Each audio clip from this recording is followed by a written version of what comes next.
against like a Paladin deck, they're just going to wipe it over and over again. If you're playing up against like a Token Druid, they're just going to out-trade you every time. So let's take a look at what we have in store. Wow, what a perfect hand for yesterday. Not bad for Arknights too. It's also having the Frost Nova. Of course, as a mage, you can't really trade as much as you're really relying on a lot of spells. So depending on the freeze and the timing, yesterday may actually get a good chance against the mage. Well, yesterday has this game could play itself for him. Turn 1, Mekaru. Turn 2, Evil Genius. And then you have the Magic Carpet. And you get to play the lackeys that benefit from the Magic Carpet on turn 4. It doesn't get much better than that for our Warlock deck that we're still a little bit surprised to see. Well, this is why we're seeing it. Yes. Warlock was losing a lot of its moment. I think I've seen just one, I think maybe it was Viper, was just running in Grandmasters. Put this apple on your had head. 1-1 in that week, and no other players actually bringing out Warlock. Already getting that clutch Knife Zuggler.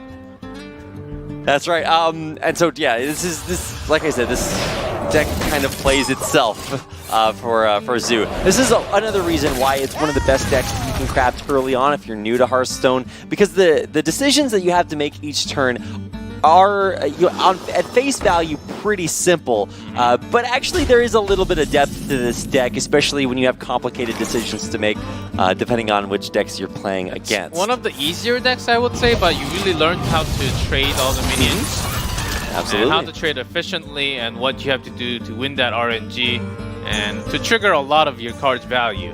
Yesterday, just throw that Knife Juggler out with that Ray of Frost.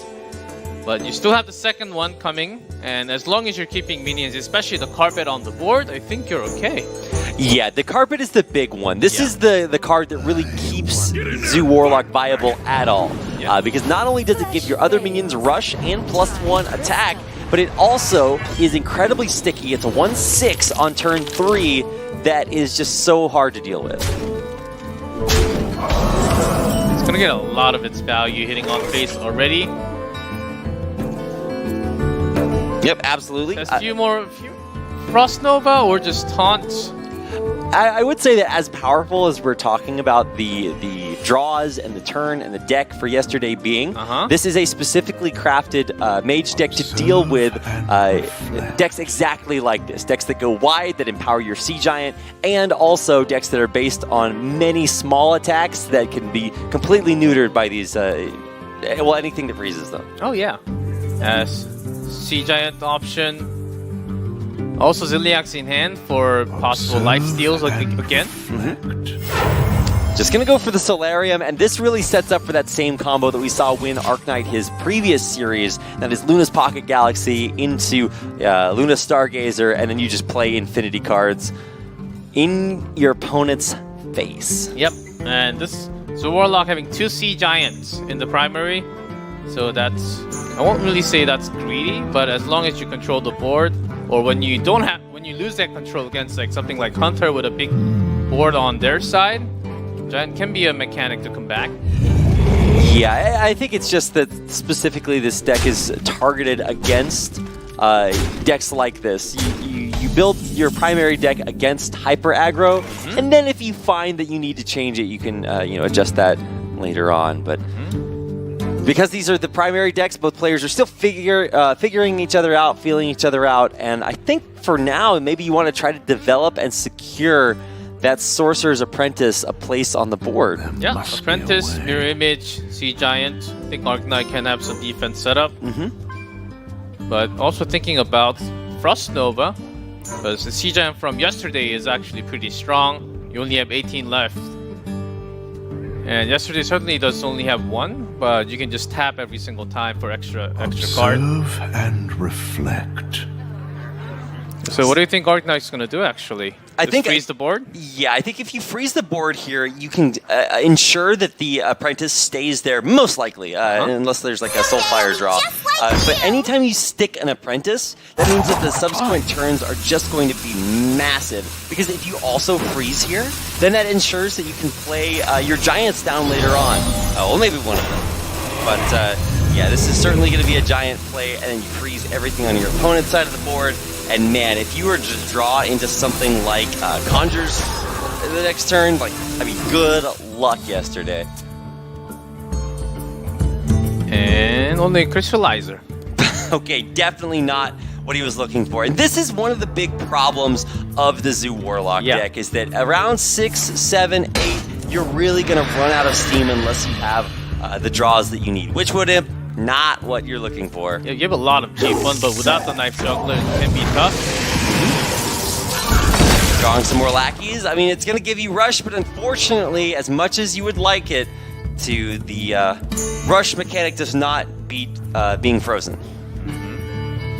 And you can only do it Double time! once because your board is basically full. Yep, that's a great point.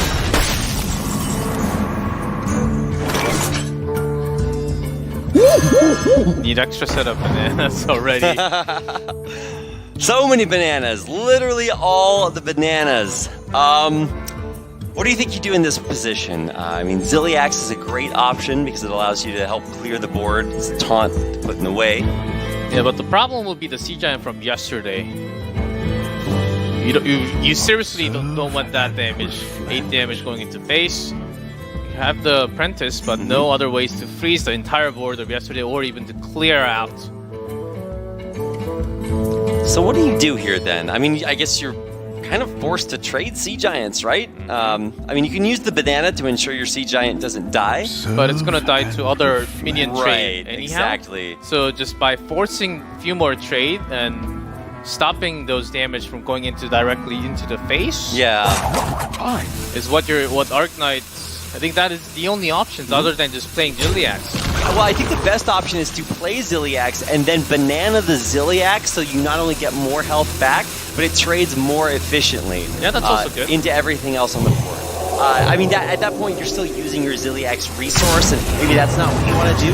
Oh, but actually, if you play Ziliax afterwards... I think he missed one banana, wanted to have that banana on Ziliax, maybe? Exactly. So I do think he actually ran out of time on that turn because he also didn't attack with the Ziliax at all. So obviously you want to trade with the Ziliax, banana the Ziliax, and he didn't do either one of those plays, missing 2 turns from roping out. So it has a Divine Shield on it. Or 2 plays on that turn, but yeah. We get what you mean. Okay, thank you. At least I got what you mean. Sort of. Story of your life, right? Yes. This was not in my contract! Wasn't it, though? I mean, Imp Party is also going to be a gigantic play to make here, too. And so, finally, you're starting to see yesterday, thanks to that Warlock hero power, really start to build up a gigantic board here.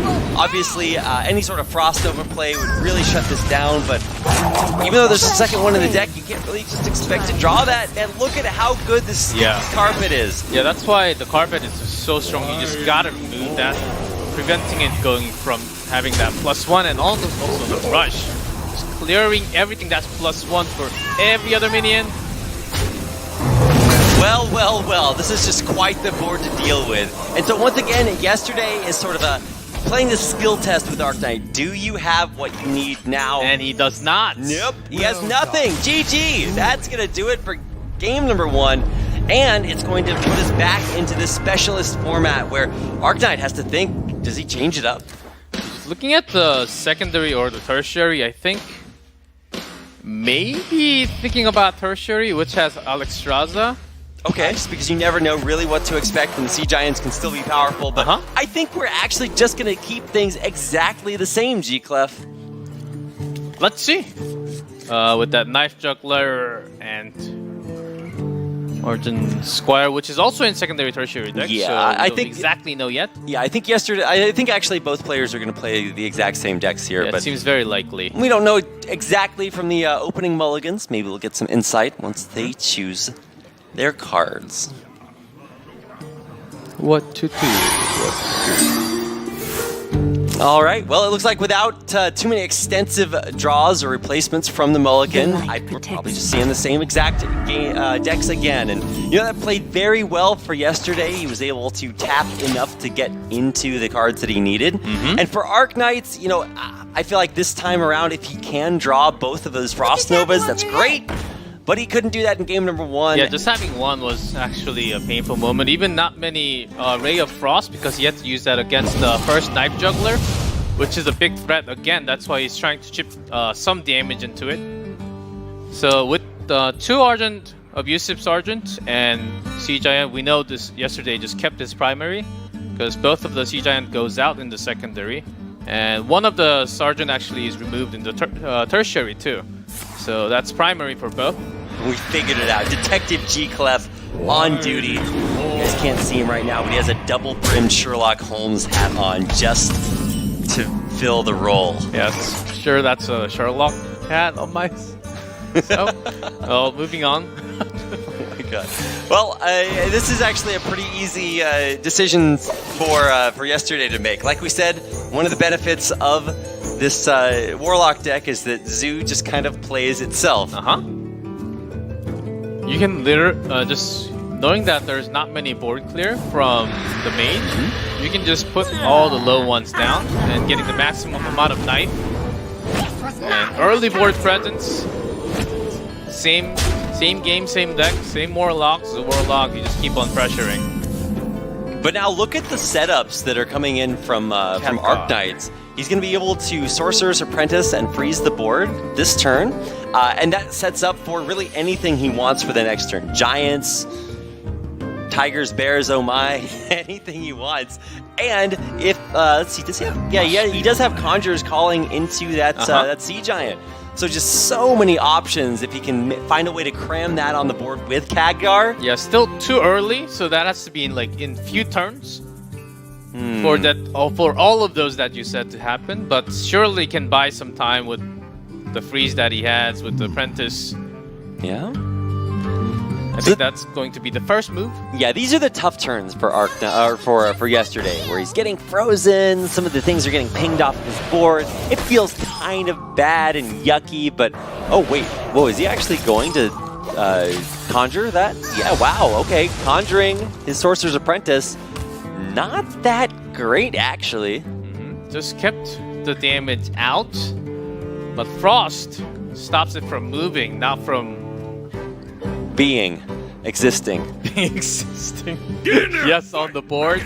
And also, it's another life. Oh, does go into the face. Not optimal, but at the same time, it's not like... the point of that Conjurer's Calling is just to put stuff on the board to try to trade out and not be, really annoying. But with a Sea Giant coming down of yesterday's own, obviously things are going to start to get a little bit hectic here. Arknights just trying to find a way to get Khadgar, a cheap Sea Giant, and that Conjurer's Calling all on the board at the same time. And oh, a second Sea Giant draw. But it does cost a lot of mana. So you're really looking to just freeze the board and buy one more turn. So I think you freeze the board and then play probably play Khadgar. Just like set things up for the best turn of your life on the turn Conjurer's 6. Calling. But that's only if your minion survives. It might actually not be the same number of yesterday. Might actually bring down. The other option would be to do something like freeze the board and then coin out a Banana Buffoon maybe. Just so you're still putting stuff down on the board. I think step 1 has to be freezing the board. So with the Sergeant, if Arknight doesn't freeze the board, it's lethal with the Sergeant from yesterday. So you pretty much know with the amount of numbers that you see as Arknight, you need to freeze the board or at least get some minions removed. Yeah, I mean, there's also Grim Deal and a bunch of other cards out there that are just gonna kill you for sure. So yeah, there's that play I was talking about. Khadgar into Frost Nova, setting up for an absolutely incredible turn 6. But keep in mind, he only has one Conjure off of that. It doesn't have its Twin Spell component anymore. Still, the Soulfire is actually going to be okay. Oh wow, yeah, that Soulfire is massive. That's basically the perfect draw. Anything that would have allowed him to kill that Khadgar means that there's literally half the number of minions to worry about. But so if you put down the carpet, the next minions you put down, you can't because there's already 7 on the board for your side. I mean, like I said, this Warlock deck kind of plays itself. Uh-huh. So all of us are just waiting for that Soulfire. There it is. What gets discarded? Not too worried about that. I think the big play is the exact same as it was before. Oh, actually, the Elemental Evocation works on the Mountain Giant, but it actually doesn't matter too much because it's yeah, it's nothing like the taunt that you can't stop all the damage from coming. Well, I mean but Conjurer's Calling is to get the Grave Horror. Let's see if he actually gets it though. Oh, this is where the skill. Some chances. Oh, he gets one. That's not bad. And that's enough to block lethal. Yeah, but the problem is he needs to draw into his second Conjurer's Calling. That's the big way that you win this game. With the Direwolf, look, let's see. 2, 3, 2, 5. Oh wow, really gets a really good dagger. So he will be able to kill this Grave Horror, but A, he can't kill the Giant, and B, he can't kill Arknights. So we might see him tap to try to get some sort of Grim Deal, I guess, but I don't know. Or Grim Rally, I keep calling it Grim Deal for some reason. Okay, yesterday needs 2 more damage. Okay. Even if he clears the taunt, yeah, even with the Sergeant, I think he still needs 2 more damage on directly to the face. He breaks through with the Knife Juggler and the taunt. Void, but if he gets everything, that's still trying to get some lucky juggles. And Neverland. And oh wow, okay, he gets it. Wait, did he just miss? and that's actually with that knife. Wow, okay, that It is going to be lethal with that gone. Good calculation by yesterday. I was worried a little bit there for a second, but he did see the line, and that is yesterday. Really dominating with a race, a class rather, that I think we would consider